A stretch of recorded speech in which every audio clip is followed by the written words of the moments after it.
What's up guys, my name's Brian, the owner of Engine Customs and Performance. Today I'm going to show you how to install the energy suspension polyurethane rear bump stops and spring isolators onto a Fiat 500 Abarth. Let's get started. Alright, so let's go over the two products we're going to be installing today. On the left, you have the energy suspension rear spring isolators.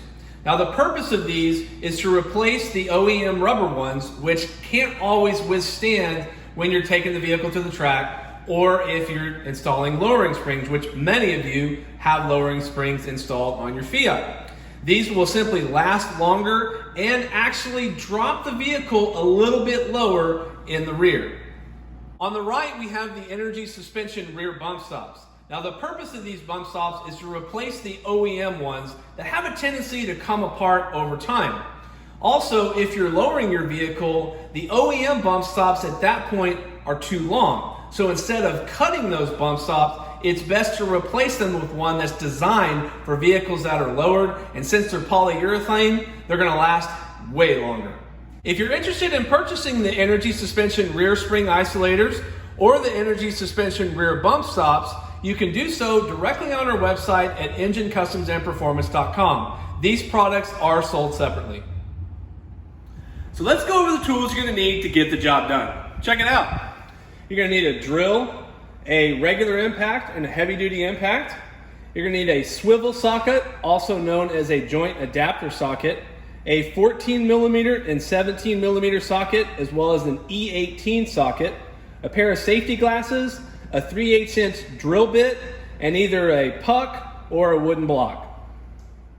Alright, so the first step is you want to make sure that the rear of the vehicle is up in the air. And we're using a quick jack, so you're going to see it's actually level. But for most of you, you can simply raise it up with a floor jack and a couple jack stands. So we're going to start by removing both of the rear wheels. In most cases, you're going to use a 17mm socket. However, this vehicle is equipped with Otis wheel studs and lug nuts, so we have a key to use to remove them.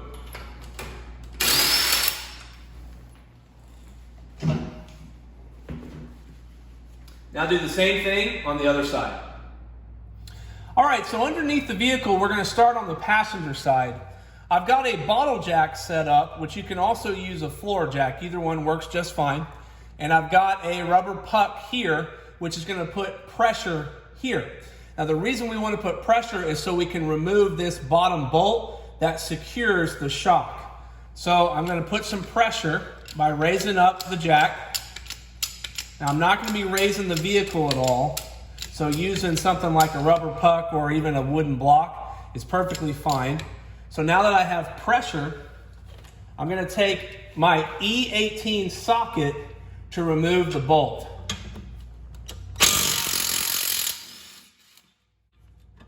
And as you can see, when you have pressure, the bolt comes out fairly easy. And then after that, I'm going to go ahead and drop the bottle jack down slowly. You're going to see how this is going to drop down just a little bit. And now we're going to do the same thing on the driver's side. All right, now we're on the driver's side and we're going to do the same thing. I've got the bottle jack set up with the puck, and I'm going to put pressure here. And now that I have pressure, I'm going to take my E18 socket to remove the bolt.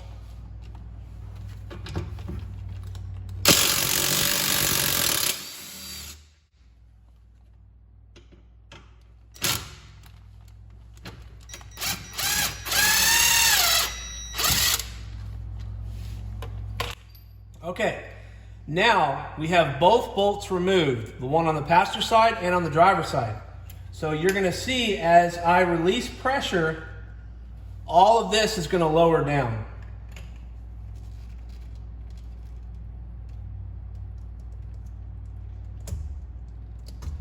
And what that's going to do is that's going to give you the amount of clearance that you need to remove the rear springs.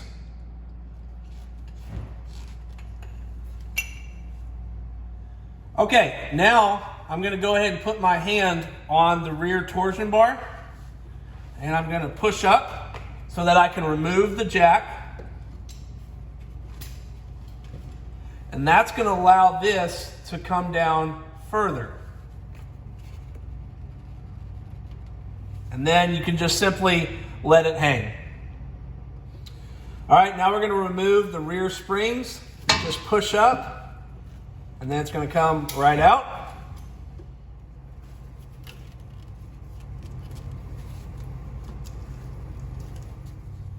All right, now we can remove the OEM bump stops. Just simply pull on them to pop them out.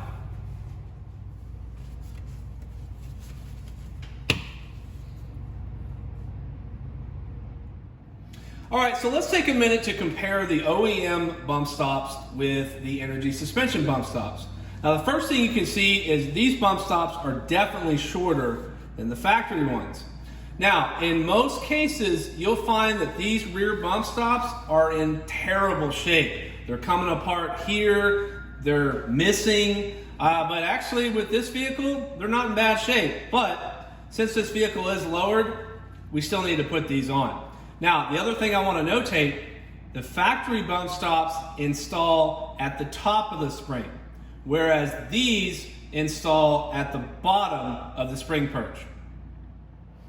All right, now we're going to go ahead and install the energy suspension rear spring isolators. Pretty simple. Take your spring and you're going to remove the factory rubber one off. You can just pry it off. And then you're going to take your energy suspension one and you're going to press it into place here.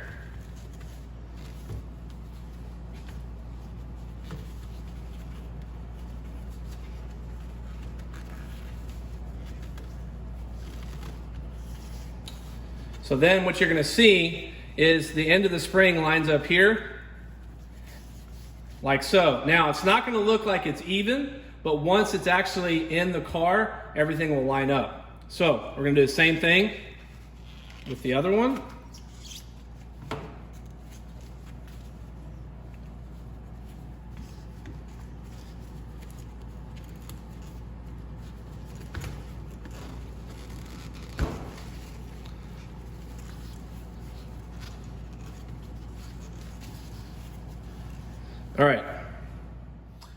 All right, so back underneath the vehicle, I want to show you something that a lot of people get confused about. And that is you'll see up here, this is where you removed the OEM rear bump stop.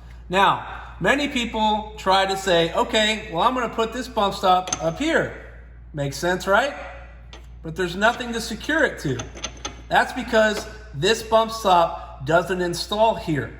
It goes at the bottom of the spring perch, which is right here. And now you're going to see there's already a hole there. But when I try to put the bump stop in, you'll see that it doesn't go through. That's because the hole needs to be a little bit bigger. So the next step is we're going to drill out this hole to make it big enough to where this bump stop goes right in. All right, so I've got my drill set up and I've got a 3/8 inch drill bit. Now you will have a little bit of metal flying, so you want to make sure you're wearing safety glasses when you do this. But just use one hand to support the perch and just drill away.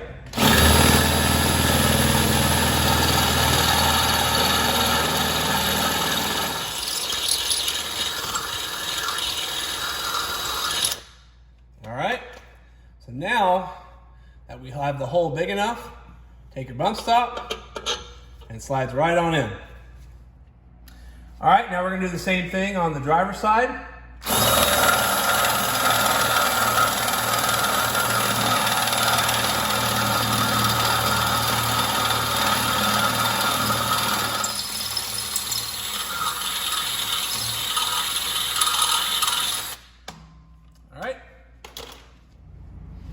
All right, we're going to go ahead and put that bump stop into the hole, and then we're going to take the nut and put it on to the bump stop on the other side and just get it to where it's finger tight, like that. All right, now we need to tighten down this nut. We're going to have an impact with a swivel socket or joint adapter socket, and then a 14mm socket attached to that. So I'm going to get the socket on, and I'm going to press down with my left hand on the bump stop, and then with my right hand tighten it down using the impact.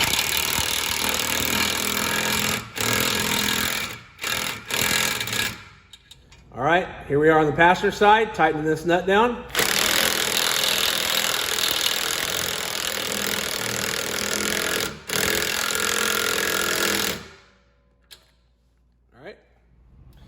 All right, so back on the passenger side, we've got the bottle jack underneath where the shock is bolted in.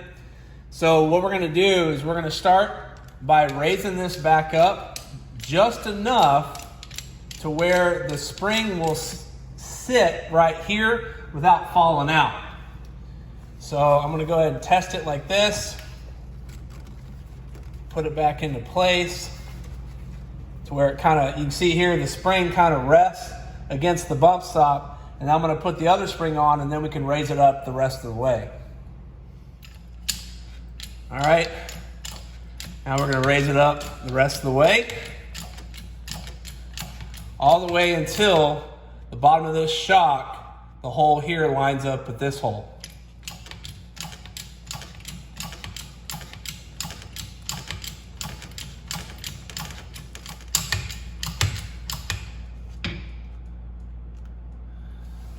All right, once you have the hole lined up, then go ahead and slide your bolt in, and you should be able to start the threads with your hand, and then you know it's in. All right, once you've got it in enough with your hands, then take that E18 socket to tighten it down. All right, now we're going to do the same thing on the other side. All right, now we're doing the same thing on the driver's side, using the jack to raise it up enough to where the holes line up.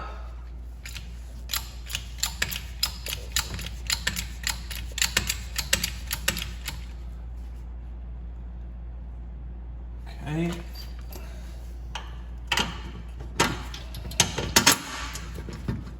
Get started with our hands.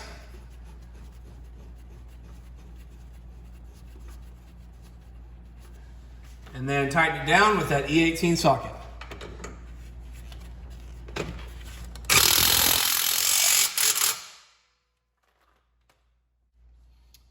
Okay, now that we've got it secured, we can go ahead and lower down the jack.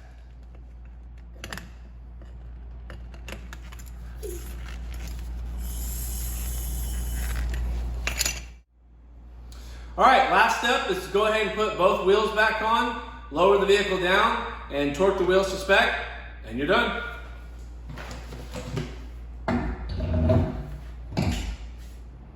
So this concludes the video on how to install the energy suspension polyurethane rear bump stops and spring isolators onto a Fiat 500 Abarth. If you're interested in purchasing either one of these items for your Fiat 500, you can do so directly on our website at enginecustomsandperformance.com. And if you'd like to support the channel, we have engine t-shirts, hoodies, and hats also available to purchase on the website. And if you like the video, make sure to give it a thumbs up and hit that subscribe button and notification bell so you never miss any future Abarth install videos. And until next time, I'm out.